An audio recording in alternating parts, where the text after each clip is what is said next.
Okay, let's get straight to it. This isn't just another industry update. Think of this as a critical briefing for every tourism leader in the Philippines. There's an economic storm that's been brewing, and frankly, it's here. Our mission today is to give you a clear, actionable blueprint to navigate it and come out stronger. Right, the 2026 shockwave. You see, this global energy crisis that started in the Middle East, it's not some distant threat on the news anymore, it's a local reality. And it is hitting every single part of our operations, from the gas pump right down to the P&L statement. Let's start with the number that hurts the most. 114 pesos and 90 centavos per liter. That's the projected price of diesel. It has basically doubled. Every single tour bus, every delivery van, every backup generator is feeling this shock. This isn't just an operational headache, It's a direct assault on our margins. Now, to really grasp the scale of this, we have to zoom out. The International Energy Agency, these guys are not known for drama or exaggeration. So when they call this the greatest challenge in history, it signals a massive systemic disruption. It's way beyond what we saw in the 70s. This is the new world we're operating in. And the fallout for our industry? It's immediate and it's severe. We're talking widespread airspace closures that are forcing thousands of flight cancellations. The flights that do make it are rerouted, which means much higher fuel costs and, of course, higher fares for travelers. The bottom line is a huge drop in tourist confidence, and that chokes off our key international markets right at the source. So with all these pressures coming from the outside, it's absolutely crucial that we know what's happening on the inside. But there's a big problem. A lot of us are looking at our own data, and we're seeing an illusion, a very dangerous illusion of recovery. I want you to ask yourself this question, and be honest. Your top-line revenue for 2024, it probably looks great, right? It might have even beaten your pre-pandemic numbers. But does that shiny number on your report actually mean you've had real, sustainable growth? Did you really recover? This chart right here shows what I'm talking about. This is tourism spending measured in current prices, and it shows the illusion perfectly. See that 2024 bar? It's higher than the 2019 peak. On paper, this looks like a phenomenal success. It's the kind of chart that gets people bonuses and makes for very optimistic forecasts.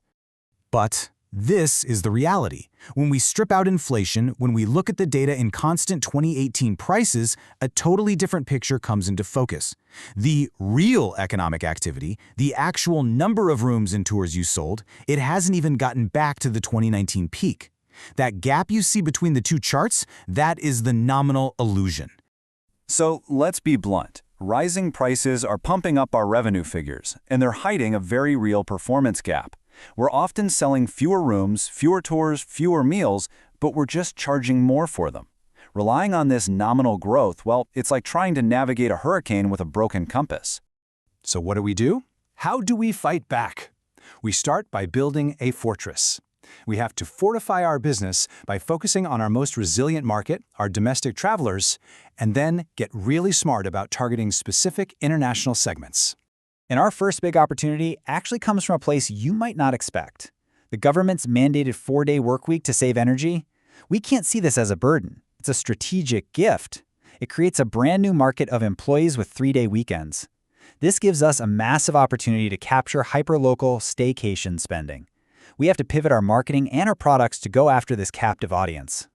Next, we need a shield, a resilience shield against all that international chaos. And that shield is the halal, or Muslim-friendly travel market. This is a robust, values-driven segment that is almost completely insulated from the airspace closures over the Middle East, the very closures that are devastating our traditional long-haul markets. Let's just look at the numbers. They speak for themselves. In 2024, there were 176 million Muslim tourist arrivals across the globe.